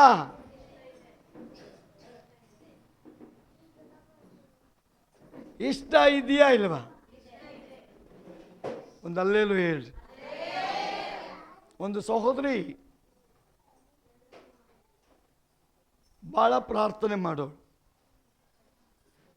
ಪ್ರಾರ್ಥನೆ ಮಾಡಿ ಮಾಡಿ ಮಾಡಿ ಮಾಡಿ ದೇವರ ಬಲನ ಹೊಂದ್ಕೊಂಡಿದ್ಲು. ಅನ್ಯ ಭಾಷೆಯಲ್ಲೇ ಮಾತಾಡ್ತಾ ಇದ್ದಂತೆ. ಯಾವಾಗಲೂ ಅನೇಕ ಹಳ್ಳಿಗಳಿಗೆ ಹೋಗಿ ಅರ್ಧ ಗಂಟೆ ನಿಂತ್ಕೊಂಡು ಪ್ರಾರ್ಥನೆ ಮಾಡಿ ಬರ್ತಾ ಇದ್ಲಂತೆ. ಅವಳಿಗೆ ದೇವರು ಎಲ್ಲಿ ಇನ್ಸ್ಪೈರ್ ಮಾಡ್ತಾ ಇದ್ನೋ ಆ ಜಾಗದಲ್ಲಿ ಹೋಗಿ ದೇವ್ರ ಹತ್ರ ಕೇಳ್ತಾ ಇದ್ದಂತೆ, ದೇವರೇ ಈ ಗ್ರಾಮ ರಕ್ಷಣೆ ಹೊಂದಲಿ, ಈ ಮನೆ ರಕ್ಷಣೆ ಹೊಂದಲಿ, ಈ ವ್ಯಕ್ತಿಗಳು ರಕ್ಷಣೆ ಹೊಂದಲಿ, ನೀನು ಕೊಡಲ್ಪಟ್ಟ ಆ ನಾಮದಲ್ಲಿ ಈ ಮನೆ ರಕ್ಷಿಸಲ್ಪಡಲಿ ಅಂತ ಪ್ರಾರ್ಥನೆ ಮಾಡ್ತಾ ಇದ್ದಂತೆ. ಒಂದು ನಂಬಿಕೆ ಮತ್ತು ನಿರೀಕ್ಷೆಯೊಂದಿಗೆ. ದೇವರ ವಾಕ್ಯ ಹೇಳ್ತದೆ, ದೇವರ ಸಮೀಪಕ್ಕೆ ಯಾರೆಲ್ಲ ಬರ್ತಾರೋ ಅವ್ರನ್ನ ದೇವರು ಬಲಪಡಿಸ್ಬಿಡ್ತಾನಂತೆ. ಈ ಸಹೋದರಿ ಪ್ರಾರ್ಥನೆ ಮಾಡಿ ಮಾಡಿ ಮಾಡಿ ಮಾಡಿ ಒಂದು ದೊಡ್ಡ ಬಲವನ್ನು ಹೊಂದ್ಕೊಂಡ್ಬಿಟ್ಲು. ಒಂದು ದಿನ ಒಂದು ಗ್ರಾಮಕ್ಕೆ ಹೋದಾಗ ಒಬ್ಬ ಮಂತ್ರವಾದಿ ಅವನೆಲ್ಲರ ಮಧ್ಯದಲ್ಲಿ ಅವನ ಮಾಟ ಮಂತ್ರಗಳನ್ನು ಜನರ ಮುಂದೆ ತೋರಿಸ್ತಾ ಇದ್ದಂತೆ. ಆ ಮಂತ್ರವಾದಿ ಜನಗಳ ಮುಂದೆ ತನ್ನ ಮಂತ್ರಗಳನ್ನು ತೋರಿಸ್ತಾ ಇದ್ದಂತೆ. ಯಾವ ರೀತಿಯಾದ ಮಂತ್ರ ಅಂದರೆ, ಅವನು ಭೂಮಿ ಮೇಲೆ ಮಲ್ಕೊಂಡು ಭೂಮಿಯಿಂದ ಒಂದು 5 ಅಡಿ ಹಾಗೇ ಮೇಲೆ ಮಲಗದಂಗೆ. ಜನ ಅದೆಲ್ಲ ನೋಡಿ ಭಯಗ್ರಾಂತರಾಗಿ ಆ ಮಂತ್ರವಾದಿಯ ಮಾತನ್ನ ಇನ್ನೂ ಶ್ರದ್ಧೆಯಿಂದ ಕೇಳ್ತಾ ಇದ್ರಂತೆ. ಅವನೇನು ಮಾಡ್ತಾ ಇದ್ದ? ಭೂಮಿ ಮೇಲೆ ಮಲ್ಕೊಂಡು ಭೂಮಿಯಿಂದ 5 ಅಡಿ ಮೇಲೆ ಅವನ ಮೇಲೆ ಬರ್ತಾ ಇದ್ದಂತೆ. ಜನಗಳಿಗೆ ಒಂದೇ ಆಶ್ಚರ್ಯ, ಇದು ಹೇಗೆ ಸಾಧ್ಯ? ಹಾಗಾದ್ರೆ ಈತನ ಬಳಿ ಇರುವಂಥ ಆ ಶಕ್ತಿ ಯಾವುದು? ಇಡೀ ಗ್ರಾಮಕ್ಕೆ ಆತ ತನ್ನ ಶಕ್ತಿ ಪ್ರದರ್ಶನವನ್ನು ತೋರಿಸಿ ಜನರನ್ನ ವಶೀಕರಣ ಮಾಡಿ ಇಟ್ಟುಕೊಂಡಿದ್ದಂತೆ. ಈ ಗ್ರಾಮಕ್ಕೆ ಒಂದು ದಿನ ಪ್ರಾರ್ಥನೆ ಮಾಡುವಂತ ಈ ಸಹೋದರಿ ಹೋಗ್ಬಿಟ್ಲು. ಆ ಸಹೋದರಿ ಹೋಗಿ ಪ್ರಾರ್ಥನೆ ಮಾಡ್ತಾ ಇದ್ದಾಳೆ. ಈ ಮಂತ್ರವಾದಿ ಜನಗಳನ್ನೆಲ್ಲ ಒಟ್ಟುಗೂಡಿಸಿ ಅವನ ಮಂತ್ರದ ಜಾದು ಮೂಲಕವಾಗಿ ಜನಗಳನ್ನ ಅವನು ಮಂಕು ಮಾಡ್ತಾ ಇದ್ದ. ಇವಳಿಗೆ ಒಂದೇ ದುಃಖ. ಅವಳಿಗೆ ದೇವರ ಹತ್ರ ಕೇಳ್ತಾಳೆ, ದೇವರೇ, ಅನ್ಯಾಯವಾಗಿ ಜನಗಳೆಲ್ಲ ತಪ್ಪಾದ ಒಂದು ಶಕ್ತಿಯನ್ನು ಅರಿತುಕೊಂಡು ನಿಜವಾದ ಶಕ್ತಿಯನ್ನು ಮರೆತು ಬಿಟ್ಟಿದ್ದಾರಲ್ಲ. ನಾನಿಲ್ಲಿ ಸತ್ಯನ ಹೇಳಬೇಕು ದೇವರೇ, ಸತ್ಯದ ದೇವರ ಶಕ್ತಿಯನ್ನ ನಾನಿಲ್ಲಿ ತೋರಿಸಬೇಕಲ್ಲ. ಇವರ ಮನ ಕಣ್ಣುಗಳನ್ನ ನಾನು ಓಪನ್ ಮಾಡಬೇಕಲ್ಲ ದೇವರೇ. ನಿನ್ನ ಮಗಳಾಗಿ ನಾನು ಪ್ರಾರ್ಥನೆ ಮಾಡ್ತಾ ಇದ್ದೇನೆ. ನಿನ್ನ ವಾಕ್ಯ ಹೇಳ್ತದೆ, ನನ್ನ ನಾಮದಲ್ಲಿ ಭೂಲೋಕದಲ್ಲಿ ಏನು ಕಟ್ಟುತ್ತೀರೋ ಪರಲೋಕದಲ್ಲಿ ಕಟ್ಟಲ್ಪಡುವುದು, ಭೂಲೋಕದಲ್ಲಿ ಏನು ಬಿಚ್ಚುತ್ತೀರೋ ಅದು ಪರಲೋಕದಲ್ಲಿ ಬಿಚ್ಚಲ್ಪಡುವುದು ಅಂತ ಹೇಳ್ತೀಯಲ್ಲ. ಈ ಮಂತ್ರವಾದಿ ಜನಗಳನ್ನೆಲ್ಲ ಮಂಕು ಮಾಡಿಟ್ಟಿದ್ದಾನಲ್ಲ, ನಿಜವಾದ ಬೆಳಕನ್ನು ನಾನು ಹೇಗೆ ತೋರಿಸ್ಲಿ? ನಿಜವಾದ ಸತ್ಯ ದೇವರನ್ನ ಇವರ ಒಳಗೆ ನಾನು ಹೇಗೆ ಪ್ರವೇಶ ಮಾಡುವಂತೆ ಮಾಡಲಿ? ನನಗೆ ಆಲೋಚನೆ ಕೊಡು ದೇವರೇ ಅಂತ 3 ದಿನಗಳ ಕಾಲ ಅದೇ ಗ್ರಾಮದಲ್ಲಿ ಹಗಲು ಇರುಳು ಅಂತ ನೋಡದೆ ದೇವರ ಸನ್ನಿಧಾನದಲ್ಲಿ ಕಣ್ಣೀರಿಟ್ಟು ಕೂತಿದ್ಲಂತೆ. ಪ್ರಿಯ ಸಹೋದರಿ, ದೇವರ ಸಮೀಪಕ್ಕೆ ಯಾರೆಲ್ಲ ಬರ್ತಾರೋ ಅವ್ರ ಜೀವಿತದಲ್ಲಿ ದೇವರು ದೊಡ್ಡ ಕಾರ್ಯ ಮಾಡ್ತಾನೆ. ಅವರನ್ನು ದೇವರು ತಿರಸ್ಕಾರ ಮಾಡಲ್ಲ, ತಳ್ಳಿ ಬಿಡೋದಿಲ್ಲ. ಅವ್ರನ್ನ ಅಪ್ಪಿಕೊಂಡು ಮುದ್ದನಿಟ್ಟು ಮಗನೇ ಮಗಳೇ ಅಂತ ಕರೆದು ದುಷ್ಟನ ಮುಂದೆ ಅವರ ಕೊಂಬನ್ನು ಮೇಲಕ್ಕೆ ತರ್ತಾನೆ. ಹಲ್ಲೆಲೂಯಾ. ಏ ಸಹೋದರಿ, 3 ದಿನಗಳ ಕಾಲ ಕಣ್ಣೀರು ಹಾಕುತ್ತಾ ಸತ್ಯದೇವರ ಬಳಿಯಲ್ಲಿ ಮೊರೆ ಇಡ್ತಾ ಇದ್ದಾಳೆ. ಸತ್ಯವೇದದಲ್ಲಿ ಅನೇಕ ನಿದರ್ಶನಗಳಿದೆ. ದೇವರ ಸನ್ನಿಧಾನದಲ್ಲಿ ಸಮಯ ಕಳೆಯಲ್ಪಟ್ಟ ಭಕ್ತರನ್ನ ದೇವರು ದೇಶವನ್ನು ಅಲ್ಲೋಲ ಕಲ್ಲೋಲ ಮಾಡುವಾಗೆ ಮಾಡಿದ್ದಾನೆ. ಅನ್ಯ ದೇವರುಗಳ ಮುಂದೆ ತನ್ನ ಮಕ್ಕಳ ಕೊಂಬು ಕೆಳಗೆ ಬೀಳುವಾಗ ದೇವರು ಮಾಡಿಲ್ಲ. ಅಲ್ಲಿ ದೇವರು ಜಯವನ್ನು ಕೊಟ್ಟಿದ್ದಾನೆ, ಅತಿಶಯಗಳನ್ನು ಮಾಡಿದ್ದಾನೆ, ಅದ್ಭುತಗಳನ್ನು ಮಾಡಿದ್ದಾನೆ. ಅದಕ್ಕೆ ದೇವರು ವಾಗ್ದಾನ ಮಾಡ್ತಾನೆ, ಎಲ್ಲಿ ದೇವರ ಆತ್ಮನಿದ್ದಾನೋ ಅಲ್ಲೇ ಬಿಡುಗಡೆ, ಎಲ್ಲಿ ದೇವರ ಆತ್ಮನಿದ್ದಾನೋ ಅಲ್ಲೇ ಬಿಡುಗಡೆ. ಈ ಸಹೋದರಿ 3 ದಿನಗಳು ಪ್ರಾರ್ಥನೆ ಮುಗಿತಾ ಇರುವಾಗ ದೇವರ ಒಂದು ಶಬ್ದ ಬರ್ತದೆ, ಮಗಳೇ ಮಗಳೇ ಮಗಳೇ ಅಂತ ಕೂಗಿದ ತಕ್ಷಣ ಇವಳಿಗೆ ಒಂದೇ ಸಂತೋಷ. ಅಪ್ಪ ಮಾತಾಡೋಕ್ಕೆ ಸ್ಟಾರ್ಟ್ ಮಾಡಿಬಿಟ್ಟ. ಅಪ್ಪ ಮಾತಾಡೋದು ಯಾರಿಗೆ ಗೊತ್ತಾಗುತ್ತೆ? ಅವರ ಮಕ್ಕಳಿಗೆ ಮಾತ್ರ ಗೊತ್ತಾಗುತ್ತೆ. ನಿಜವಾಗಲೂ ದೇವರ ಸಂಪರ್ಕದಲ್ಲಿರುವಂಥವರೇ, ದೇವರ ಸನ್ನಿಧಾನದಲ್ಲಿರುವಂಥವರೇ, ದೇವರ ಅಭಿಷೇಕಿಸಲ್ಪಟ್ಟವರೇ, ದೇವರ ಸ್ವರಕ್ಕೆ ನಿಮ್ಮ ಕಿವಿಯನ್ನ ತೆರೆಯಲ್ಪಟ್ಟವರೇ, ನಿಜವಾಗಲೂ ನೀವು ದೇವರ ಮುಂದೆ ಕೂತ್ಕೊಳ್ಳೋದಾದರೆ ಅಪ್ಪ ಮಾತಾಡೋ ಸ್ವರ ಮಕ್ಕಳಿಗೆ ಕರೆಕ್ಟಾಗಿ ಗೊತ್ತಾಗುತ್ತೆ. ಆ ಸಹೋದರಿ ಅಳ್ತಾ ಇದ್ದಾಳೆ. ಈ ಗ್ರಾಮದ ಜನ ಮಾಟ ಮಂತ್ರಗಳಿಗೆ ಸಿಕ್ಕಾಕೊಂಡ್ಬಿಟ್ಟಿದ್ದಾರಲ್ಲ, ಅಸತ್ಯ ದೇವರ ಬಳಿಗೆ ಸಿಕ್ಕಾಕೊಂಡ್ಬಿಟ್ಟಿದ್ದಾರಲ್ಲ, ಆ ಮಂತ್ರವಾದಿಯ ಶಕ್ತಿಗೆ ಈ ಜನ ಒಳಗಾಗಿ ಹೋಗಿದ್ದಾರಲ್ಲ. ಯಾವ ರೀತಿಯಾದ ಶಕ್ತಿಯನ್ನ, ಯಾವ ರೀತಿ ಸತ್ಯ ದೇವರ ಶಕ್ತಿಯನ್ನ ಈ ಜನಗಳ ಒಳಗೆ ನಾನು ಕಳಿಸಬೇಕಂತ ಆತ್ಮಭಾರ ಉಳ್ಳವಳಿಗೆ ದಾಹ.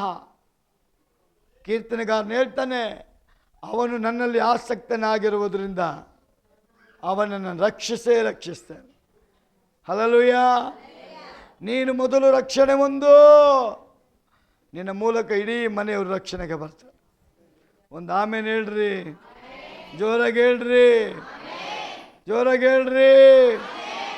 ಈ ಸಹೋದರಿ ಪ್ರಾರ್ಥನೆ ಮಾಡಿ ಮಾಡಿ ಮಾಡಿ ಮಾಡಿ 3ನೇ ದಿನದಲ್ಲಿ ದೇವರ ಶಬ್ದ ಬರುತ್ತೆ, ಮಗಳೇ ಭಯ ಪಡಬೇಡ, ಭಯ ಪಡಬೇಡ ಅಂತ ಹೇಳಲ್ಪಟ್ಟಂತ ಏಕೈಕ ದೇವರು ಯೇಸು ಮಾತ್ರ. 365 ದಿನ ದೇವರ ಮಕ್ಕಳನ್ನು ದೇವರು ನೋಡಿ ಹೇಳ್ತಾನೆ, ಭಯ ಪಡಬೇಡ. ಎಂಥ ಸ್ಥಿತಿ ಬಂದರೂ, ಸಂದರ್ಭಗಳು ಏನೇ ಆಗಿರಲಿ, ನನ್ನ ಮಗನಾಗಿ ಮಗಳಾಗಿರುವಂಥವರೇ ನೀವು ಭಯ ಪಡಬೇಡ್ರಿ. ಆಮೆನ್. ಆ ಸಹೋದರಿ ಪ್ರಾರ್ಥನೆ ಮಾಡಿದ್ಲು, ದೇವರು ಮಾತಾಡ್ತಾ ಇದ್ದಾನೆ. ಆಕೆಗೆ ದೇವರು ಹೇಳ್ತಾರೆ, ಮಗಳೇ ಭಯ ಪಡಬೇಡ, ನಿನ್ನ ಹೃದಯ ನಾನು ನೋಡಿದ್ದೀನಿ.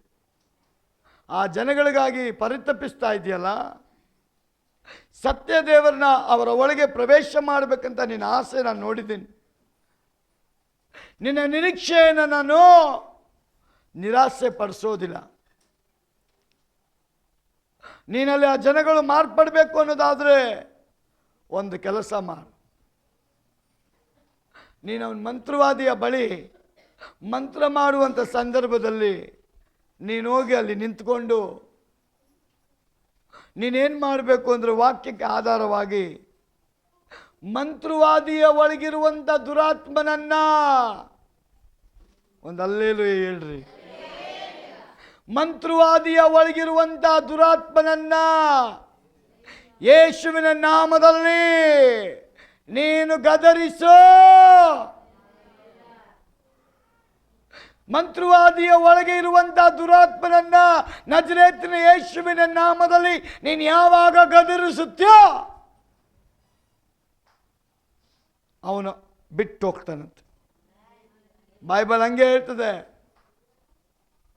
ನೀವು ಎದುರಿಸ್ರಿ, ಗದರಿಸ್ರಿ, ದೇವರಿಗೊಳಗಾಗ್ರಿ, ಅವನು ನಿಮ್ಮನ್ನು ಬಿಟ್ಟು ಹೋಗ್ತಾನಂತೆ. ಇವನು ಏನು ಮಾಡ್ತಾ ಇದ್ದಾನೆ, ಮಂತ್ರ ಮಾಡಿ 5 ಅಡಿ ಮೇಲೆ ಬಂದು ಜನಗಳೆಲ್ಲ ಚಪ್ಪಾಳೆ ತಗೊಂಡು ಅವನ ಮಾತನ್ನು ಕೇಳುವಾಗ ಮಾಡ್ಕೊಂಡಿದ್ನಲ್ಲ, ತಿರುಗಿ ಅದೇ ರೀತಿಯಾಗಿ ಮಾಡುವಾಗ ಪ್ರಾರ್ಥನೆ ಮಾಡಲ್ಪಟ್ಟಂಥ ದೇವರಾತ್ಮ ತುಂಬಲ್ಪಟ್ಟಂಥ ಸಹೋದರಿ ಆ ಗುಂಪಿನಲ್ಲಿ ನಿಂತ್ಕೊಂಡು ಆ ಮಂತ್ರವಾದಿ ಮಾಡೋದನ್ನು ನೋಡ್ತಾ ಆ ದುರಾತ್ಮನನ್ನು ಅವಳು ನಜರೇತಿನ ಯೇಸುವಿನ ನಾಮದಲ್ಲಿ ಗದರಿಸೋದಕ್ಕೆ ಪ್ರಾರಂಭ ಮಾಡಿದ ತಕ್ಷಣ 5 ಅಡಿ ಮೇಲೋದವನು ಧಡನ್ನಂತ ಬಿದ್ದೋಗ್ಬಿಟ್ನಂತ ಕೆಳಗೆ. ಒಂದು ಅಲ್ಲೇಲುಯ್ಯ ಹೇಳ್ರಿ. ನಜರೇತಿನ ಯೇಸುವಿನ ನಾಮ ಹೇಳುವಾಗಲೇ ಮಂತ್ರವಾದಿಯ ಶಕ್ತಿ ಮುರಿಯಲ್ಪಟ್ಟು ಅವನು ಕೆಳಗೆ ಬಿದ್ದಿದ್ದಾನೆ. ಬಿದ್ದ ಕೂಡಲೇ ಒದ್ದಾಡಿದ್ದಾನೆ. ಒದ್ದಾಡಿದ ಕೂಡಲೇ ಸ್ವಲ್ಪ ಹೊತ್ತಿಗೆ ಆ ದೆವ್ವ ಅವನನ್ನು ಬಿಟ್ಟು ಓಡೋಗಿದೆ. ಓಡೋಗಕ್ಕೆ ಕಾರಣ ನೀವು ನಂಬಿರೋ ಯೇಸು ಸ್ವಾಮಿ. ಓಡೋಗೋಕ್ಕೆ ಕಾರಣ ನಂಬಿರೋ ಯೇಸು ಸ್ವಾಮಿ. ಆ ದೇವರು ಹೇಳ್ತಾನೆ, ನಾನು ನಿಮ್ಮನ್ನು ಬಲಪಡಿಸಬೇಕಂತಿದ್ದೇನೆ, ನಾನು ನಿಮ್ಮನ್ನು ಆಶೀರ್ವಾದ ಮಾಡಬೇಕಂತ ಇದ್ದೇನೆ, ನಾನು ವಾಗ್ದಾನ ಮಾಡಿದ್ದೀನಲ್ಲ, ನಾನು ನಂಬಿಗಸ್ತನು, ಅದನ್ನು ನಿಮ್ಮ ಲೈಫಲ್ಲಿ ಮಾಡಿ ತೋರಿಸ್ತೇನೆ ಅಂತ ನಮ್ಮ ದೇವರು ಮಾತನಾಡ್ತಾ ಇದ್ದಾನೆ. ಎಷ್ಟು ಜನ ದೇವರ ವಾಗ್ದಾನಕ್ಕಾಗಿ ನಿರೀಕ್ಷೆಯೊಂದಿಗೆ ಬಂದಿದ್ರಲ್ಲ, ನಿಮ್ಮ ನಂಬಿಕೆನ ನನ್ನ ದೇವರು ಹುಸಿ ಪಡಿಸೋದಿಲ್ಲ. ನೀನು ನಂಬೋದಾದರೆ ನಿನ್ನ ಮನೆಯಲ್ಲಿ ನಿನ್ನ ಮೂಲಕ ದೊಡ್ಡ ಕಾರ್ಯ ಮಾಡೋದಕ್ಕೆ ನಮ್ಮ ದೇವರು ಶಕ್ತನಾಗಿದ್ದಾನೆ. ಎಷ್ಟು ಜನ ನಂಬ್ತೀರಾ? ನಮ್ಮ ಪ್ರಾರ್ಥನೆಗೆ ದೇವರು ಉತ್ತರ ಕೊಡ್ತಾನೆ. ಎಲಿಯನ ದೇವರು ಎಲ್ಲಿ? ಒಂದೇ ಪ್ರಾರ್ಥನೆ, ಅಗ್ನಿ ಇಳಿದು ಬರ್ತದೆ. ಹಲ್ಲೆಲೂಯಾ. ಎಷ್ಟು ಜನಕ್ಕೆ ಚಾಲೆಂಜ್ ಮಾಡೋಕ್ಕೆ ಇಷ್ಟ? ಚಾಲೆಂಜ್ ಮಾಡೋಕ್ಕೆ ಎಷ್ಟು ಜನಕ್ಕೆ ಇಷ್ಟ? ಏನು ಚಾಲೆಂಜ್ ಮಾಡೋಕ್ಕೆ? ನಿಮ್ಮ ಅಕ್ಕಪಕ್ಕದ ಮನೆಯವ್ರನ್ನೆಲ್ಲ ರಕ್ಷಣೆ ಹೊಂದಿಸೋದಕ್ಕೆ ನಿಮಗೆ ಚಾಲೆಂಜ್ ಇದೆಯಾ? ಎಲ್ಲಿ ಬ್ರದರ್, ನಮಗೆ ಜಗಳ ಮಾಡೋಕ್ಕೆ ಟೈಮ್ ಇಲ್ಲ. ಇನ್ನು ಚಾಲೆಂಜಲ್ಲಿಂದ ಹೋಗಿ ಮಾಡೋಣ. ನೀವು ನಂಬಿ ಮಾಡಿರಿ, 2026 ಹಿಂಗೆ ಇರೋದಿಲ್ಲ. ನಿಮ್ಮ ಲೈಫಲ್ಲಿ ದೇವ್ರ ಕಾರ್ಯ ಮಾಡೋಕ್ಕೆ ಇಷ್ಟಪಡ್ತಾನೆ. ಎಷ್ಟು ಜನ ದೇವ್ರ ಸನ್ನಿಧಾನ ಅಪೇಕ್ಷೆ ಪಡ್ತೀರಾ? ದೇವ್ರ ಸಮ್ಮುಖ ಅಪೇಕ್ಷೆ ಪಡ್ತೀರಾ? ದೇವ್ರ ಪ್ರಸನ್ನತೆ ಅಪೇಕ್ಷೆ ಪಡ್ತೀರಾ? ದೇವರ ವರಗಳಿಂದ ತುಂಬಬೇಕಂತ ಅಪೇಕ್ಷೆ ಪಡ್ತೀರಾ? ದೇವರ ಅಭಿಷೇಕದಲ್ಲಿ ಯಾವಾಗಲೂ ನಾನು ಇರಬೇಕಂತ ಅಪೇಕ್ಷೆ ಪಡ್ತೀರಾ? ದೇವರ ನಾಮದಲ್ಲಿ ದುರಾತ್ಮನ ಬಲಗಳನ್ನು ನಾನು ಓಡಿಸಬೇಕಂತ ಎಷ್ಟು ಅಪೇಕ್ಷೆ ಪಡ್ತೀರಾ? ನೀನು ನಂಬಿದ್ರೆ ಇವತ್ತೇ ಆ ದೇವರ ಆತ್ಮನ ಕಾರ್ಯ ನಿನ್ನಲ್ಲಿ ನಡೆಯುತ್ತೆ. ನಾವು 1 ನಿಮಿಷ ಕಣ್ಣುಗಳು ಮುಚ್ಚಿ ನಮ್ಮನ್ನು ಒಪ್ಪಿಸಿಕೊಡೋಣ. ದೇವರಿಗೆ ಒಳಗಾಗೋಣ, ದೇವರ ಸನ್ನಿಧಾನಕ್ಕೆ ಒಳಗಾಗೋಣ, ದೇವರ ಸಮ್ಮುಖಕ್ಕೆ ಒಳಗೋಗೋಣ.